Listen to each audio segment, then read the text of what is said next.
Sebelum kita lanjut, jangan lupa like, comment, subscribe, dan nyalakan notifikasinya agar tidak ketinggalan info terbaru lainnya. Semoga bermanfaat.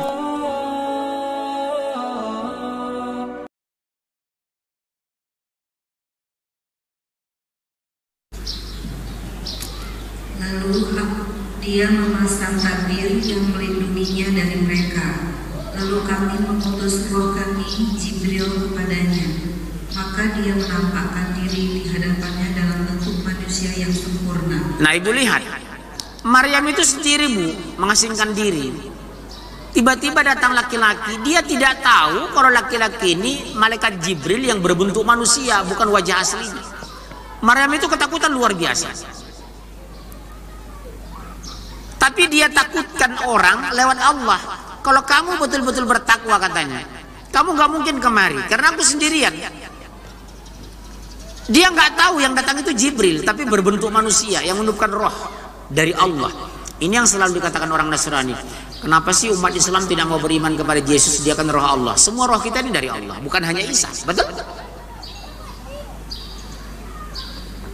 Hanya kejadiannya beda. Kita punya bapak, punya ibu. Dia punya ibu, tidak punya bapak. Mereka selalu memaksa kita. Kenapa sih orang Islam tidak mengakui Yesus sebagai Tuhan? Alasan apa, Pak? Saya bilang, kejadiannya luar biasa, punya bapak, tidak punya ibu. Kalau alasan kejadian, Nabi Adam tidak punya bapak, tidak punya ibu, lebih canggih lagi. Betul kan? Kalau lahir punya ibu, saya lahir punya ibu. Ibu Isa makan-makan, ibu saya juga makan. Ibu Isa ke pasar, ibu saya juga ke pasar. Cuma pasar ibu saya modern, dia tradisional di Bethlehem waktu itu. Nggak ada mall di situ, nggak ada Grand Indonesia, karena lahirnya di Bethlehem. Umat Islam juga mengimani lahirnya di Bethlehem. Cuma ya, bu, dalam pandangan Islam, Isa Al-Masih lahir di bawah pohon kurma. Mereka di dalam kandang domba. Nggak mungkin Nabi lahir di tempat yang jorok, betul? Dia ini suci. Atani al-kitab wa ja'alani nabiyya. Allah memberikan aku Alkitab Injil dan menjadikan aku seorang nabi. Kita terhormat, bu. Di mana lahirnya? Di bawah pohon kurma. Terus ayat itu, waktu sebentar lagi, saya masih ngisi lagi di BTN ini. Dia Maryam berkata, sungguh aku berlindung kepada Tuhan yang Maha Pengasih terhadapmu jika engkau orang yang bertakwa. Coba dia bawa nama Allah, bu. Dia takut-takuti manusia itu dengan Allah. Aku berlindung kepada Allah loh. Karena Maryam ketakutan, kondisi sendiri datangi seorang laki-laki yang dia tidak kenal dan tidak bertemu, dan nggak tahu dari mana datangnya, karena dia malaikat. Takutlah kepada Allah kalau kita bertakwa, katanya. Jadi kalau bapak terdesak, ibu terdesak, bawa nama Allah agar Allah melindungi ibu, bukan bawa nama engkong. Awas loh, engkong gua hansip loh di Ciputat. Jangan. Takuti dia dengan Allah, gemetarkan dia dengan Allah, seperti kita kemarin kan. 7,4 juta umat Islam bangkit. Orang-orang kafir bergetar ketakutan itu. Kita belum berbuat apa-apa, mereka sudah takut. Betapa kompaknya umat Islam ketika itu. Subhanallah. Dan tidak pernah terjadi di muka bumi ini. Ya? Kita begitu damai, bersatu, kompak. Udah takut, bagaimana kalau kita meludah? Subhanallah. Terus, bu. Dia Jibril berkata, sesungguhnya aku hanyalah utusan Tuhanmu untuk menyampaikan anugerah kepadamu seorang anak laki-laki yang suci. Ibu lihat, bu, bagir garis bawah ibu, anak itu anugerah dan amanah. Amanah harus dipelihara, dijaga, dididik. Anugerah harus disyukuri. Kata anugerah, penempatan kata anugerah sangat sempurna di ayat itu. Kenapa? Tidak punya suami tapi punya anak. Punya anak Nabi. Dipakai kata yang sangat tepat. Bukan amanah tapi anugerah. Anugerah itu harus kita syukuri. Tidak semua orang nikah punya anak. Ini tidak punya laki malah punya anak. Makanya disebut anugerah. Diberikan kelebihan oleh Allah kepada Maryam. Aku ini utusan Allah, aku malaikat, katanya. Supaya Maryam tidak takut. Ibu tahu prosesnya. Ditiupkanlah lewat kantong baju Maryam masuk ke parji, kemaluan Maryam. Setelah itu Maryam pun hamil. Itulah prosesnya. Jadi Maryam itu Bu, kondisi terasing itu melahirkan anak lebih kurang 8 mile dari sebelah timur Masjidil Baitul Maqdis. Saya ulangi ya Bu, Maryam itu melahirkan anak lebih kurang 8 mile dari Baitul Maqdis di bawah pohon kurma. Jadi ternyata orang nipas itu Bu, orang hamil dan nipas itu bagus mengkonsumsi kurma kering dan basah karena kandungan gizinya seimbang. Kedua, energi yang dihasilkan lebih cepat dan banyak dibandingkan makanan lain. Hasil riset, kenapa sampai Rasulullah Allah mentakdirkan kita berbuka puasa susu kurma? Satu, seberat apapun gula, seperti saya kena gula, setiap hari saya makan kurma. Buka puasa saya makan kurma, sahur saya makan kurma. Alhamdulillah hari-hari Ramadan saya tidak pernah terganggu, karena di kurma bukan glukosa. Yang kedua, cepat diubah menjadi energi. Ya Bu, ini yang pasti. Yang ketiga, ibu tidak berkeringat mengkonsumsinya. Coba ibu minum teh hangat berbuka. Reaksi pertama berbahaya bagi gula, penyakit gula. Yang kedua, ibu akan berkeringat. Tapi ibu kalau makan kurma 3, cepat berubah menjadi energi karena kandungan gizi dan nutrisinya. Ada 3 yang tidak kadaluarsa di muka bumi makanan. 1, kurma. Kedua apa Pak? Air zam-zam. Yang ketiga apa Bu? Hulba. Ibu tahu hulba? Saya setiap malam minum hulba. Itu hadisnya sahih. Hulba itu seperti biji gandum, dijual 60.000 sekilo. Ibu asam urat, kolesterol, diabetes, susah tidur, kepala sering pusing, migrain, itu efektif sekali. Nanti bulan depan saya bawa contohnya, tapi nggak banyak ya. Nanti minta sekilo-sekilo repot saya. Sudah lama mengkonsumsi hulba Bu. 60.000 sekilo, sekilo itu cukup 3 bulan. Tiap malam itu 1 sendok Pak, cukup dapat 3 gelas untuk anak istri suami. Jadi anak saya kalau anget-anget minta hulba, habatus sauda. Sekarang di Rusia 70% obat-obat di Rusia sudah bersumber dari habatus sauda. Amerika sekarang goyang. Kenapa? Farmasinya sudah tidak laku, tidak bisa ekspor lagi ke Rusia. Habatus sauda terbaik ibu tahu dari mana? Ethiopia. Subhanallah. Makanya kurma itu ibu kalau masuk di kemasan kertas kan ada kan? Ibu jangan biarkan kurma di dalam plastik dan kertas. Masukkan ke tempat tertentu, wadah tertentu di rumah. Karena nanti akan terpengaruh kualitasnya oleh kertas tadi dan itu berbau kurmanya. Dikasih orang langsung buka dari tempat itu. Jangan konsumsi dari tempat plastik atau apa? Kertas. Sama dengan ibu garam. Garam itu obat kata Rasulullah. Cuma sayangnya di Indonesia garam itu dimasukkan ke makanan yang sedang dimasak, merusak. Garam itu harusnya bukan di dapur tapi di meja makan. Begitu mangkok sudah disiapkan sayur asam, ada karedok segala macam, baru ditaburi garam dari atas. Bukan memasukkan garam ketika makanan di wadah yang panas, dia akan merusak tubuh. Itulah menyebabkan orang darah tinggi. Tapi kalau garam diberikan di wadah di meja makan, begitu diberikan ada sop, mangkok segala macam, baru ambil garam masukkan ke sop, ambil garam masukkan ke pecel, ambil garam masukkan ke karedok. Jangan diaduk sekalian. Makanya dalam hadis itu garam itu obat sebenarnya. Jadi kebiasaan sahabat dan Rasul sebelum makan itu mencolek garam ke lidah itu. Subhanallah. Coba ibu buktikan. Kalau ibu nggak selera makan, coba dirangsang dengan ikan asin. Ibu seleranya tinggi. Bukan dengan karedok. Saya kalau sakit, saya mengambil terasi Medan itu enak. Nanti saya bawa contohnya, cuma segini nanti saya bawa ya. Kalau saya sakit, saya suruh goreng terasi itu segini, cukup dengan nasi hangat. Itu luar biasa saya makan ini. Mulai hari ini berubahlah karakter kita, mindset kita. Garam bukan di dapur dalam Islam, garam itu di meja makan.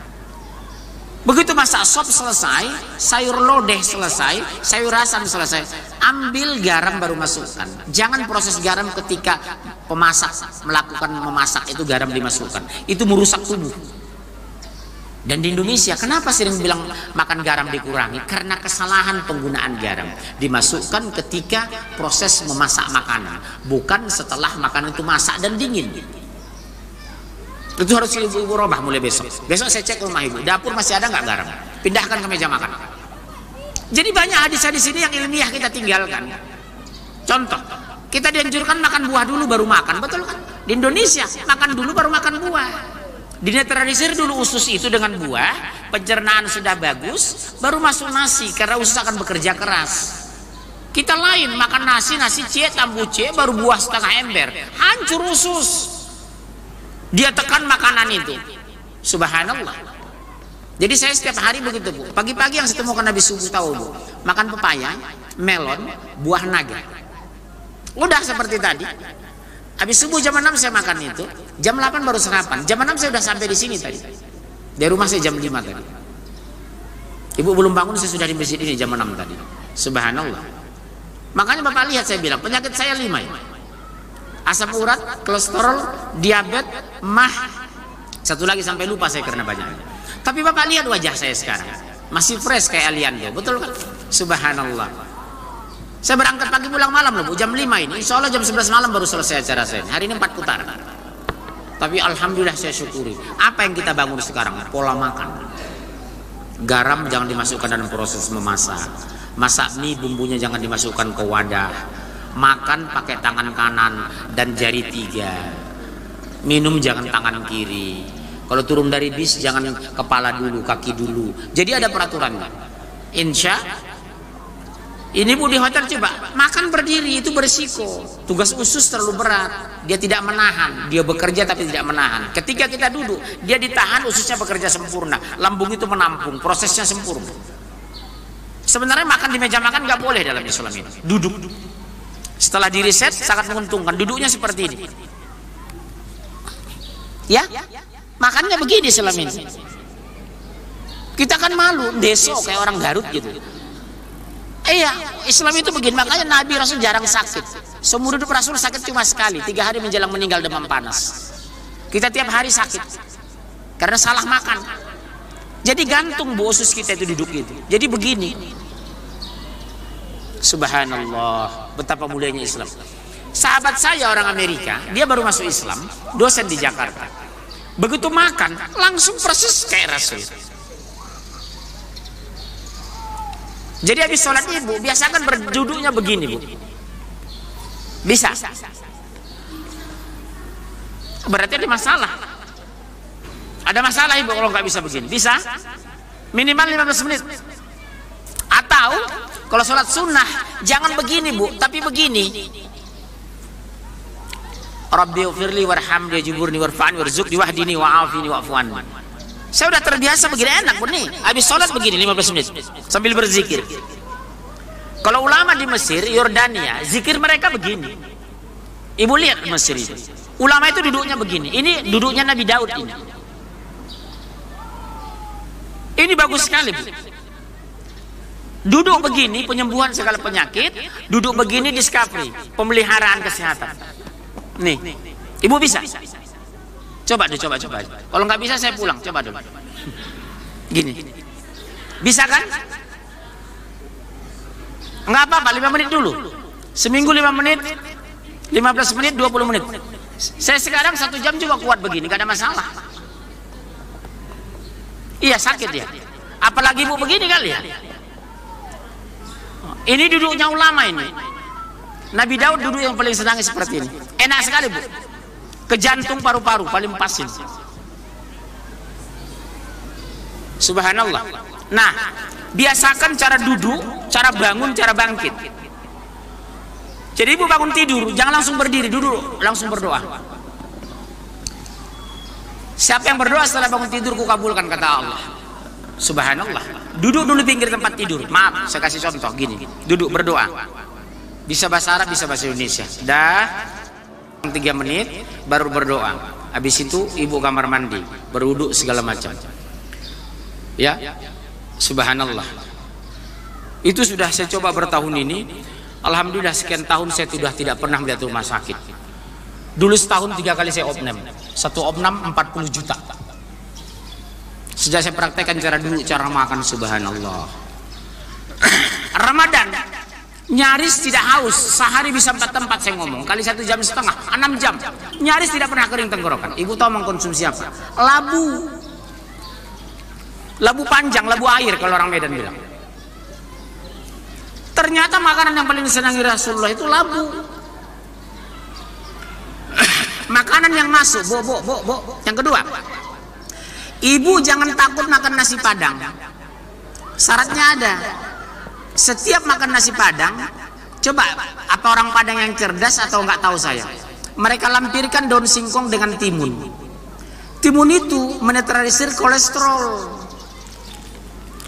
Termasuk singkong. Makanya kalau saya di warung Padang, saya perbanyak makan timun dan daun singkong. Itu menetralisir kolesterol. Jadi sering pun makan nasi padang, alhamdulillah kolesterol tidak naik.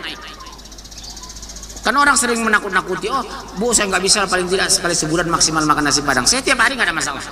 Makan timunnya, makan daun singkongnya. Subhanallah, daripada ibu makan di warung-warung yang bukan kita, fast food seperti itu, yang untung mereka, betul kan? Mendingan nasi padang, yang untung saudara kita seiman, dia zakat, infak, sedekah. Subhanallah. Jadi banyak ilmu yang kita dapatkan dari hadis-hadis itu. Cuma sayangnya tidak kita bahas dan amalkan. Betul? Ya? Udah. Kita teruskan. Waktu sudah habis ya, 1 jam lebih. Masih ada terus. Terus bu. Dia Maryam berkata, bagaimana mungkin aku mempunyai anak laki-laki, padahal tidak pernah ada orang laki-laki yang menyentuhku. Iya, tidak berlaki kok bunting. Aku bukan pezina, aku bukan pelacur. Karena dituduh Maryam berzina. Diklarifikasi, Rohul Kudus, roh yang suci. Terus bunda, terus. Dia Jibril berkata, demikianlah Tuhanmu berfirman, hal itu mudah bagimu dan agar kami menjadikannya suatu tanda kebesaran Allah bagi manusia dan sebagai rahmat dari kami. Dan hal itu adalah suatu urusan yang sudah diputuskan. Udah takdir. Jangan kita mengambil berpikir dari kacamata otak, tapi lihat dari kacamata iman. Sama seperti ini. Ibu jangan marah. Dalam Islam itu laki-laki yang masuk surga diberikan bidadari minimal 72 bidadari. Ibu jangan berpikir dari nuansa duniawi. Apa nggak cemburu? Nggak mungkin, karena di sana tidak ada penyakit hati. Semua qalbun salim, hati yang selamat. Ibu nanti bergantian melayani suami. Kemudian ibu lebih mulia daripada bidadari-bidadari sorga. Hurun ain, wanita-wanita yang bermata indah. Jadi ibu tidak ada mungkin iri di sana. Muncul pertanyaan, Pak, kalau suami saya 3 di dunia, misalnya 1 meninggal, kedua cerai, yang ketiga meninggal, dengan suami yang mana saya dipersatukan? Ini pertanyaan banyak dari wanita. Apakah suami pertama, kedua, ketiga, apa digabung suami kami? Kata Rasulullah, ibu dipersatukan dengan laki-laki yang paling mulia akhlaknya. Bukan yang punya suami ibu yang ada Harley Davidson, bukan itu. Yang paling mulia akhlaknya. Didekatkan, nanti kita bahas ini tahun 2018 insya Allah ya. Sorga dan calon-calon penghuninya. Terus bunda? Maka dia Maryam mengandung, lalu dia mengasihkan diri dengan kandungannya itu ke tempat yang jauh. Kenapa jauh bu? Karena di kampung dia sudah difitnah, pezina, kamu Maryam keturunan orang soleh, anak Imron. Tiba-tiba ibu tahu, dituduh dia hamil, dihamili pacarnya. Namanya siapa? Siapa nama pacarnya itu? An-Najah. Dituduh dia di gereja berpacaran. Ini siapa nuduh ini? Orang-orang Israel.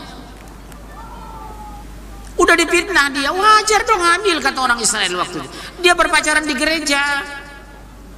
Makanya mengasingkan diri ke mihrab. Mihrab itu tempat sholat.